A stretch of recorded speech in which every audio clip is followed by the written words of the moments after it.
গীতা অষ্টাদশ অধ্যায় 73 নম্বর। গীতামাশ্রিত্যং বাহবভুভোজ্য জনকতায় নির্ধকল্পশালোকে গতান্তে পরমং পদম গীতাসু ন বিশ্বস্তি জনেষু জুচ্চারে কজুষু চ জ্ঞানস্যেব সমাগ্রেষু সমাবম্বরূপিণম।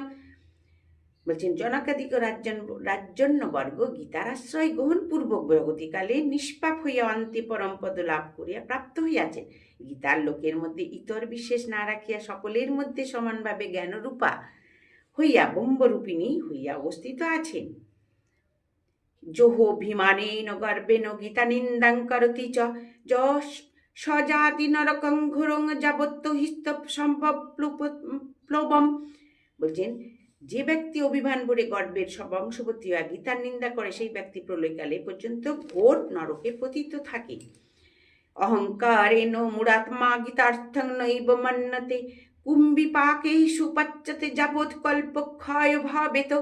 যে মূঢ়াত্মা অহংকারে বশীভূত হইয়া গীতার্থের অবমাননা করেন সেই ব্যক্তি কল্পকাল পর্যন্ত নরকে পতিতে থাকে। গীতার্থং বাচ্যমানং ন যশীর্ণতি সমীপত সশুকরো ভভাং জনিমনকো কামধিগচ্ছতি। বলছেন, যে নিকটে থাকিয়া কথিত গীতার অর্থ যে ব্যক্তি না শ্রবণ করে সেই ব্যক্তি বহুবার শুকর হইয়া জন্মগ্রহণ করেন। চৌর্যাং গীতাং চ গীতায়া পুস্তকং ন সমানে এতো ন তস্য সমলং কিঞ্চিত পঠনং চ বৃথা ভবেৎ।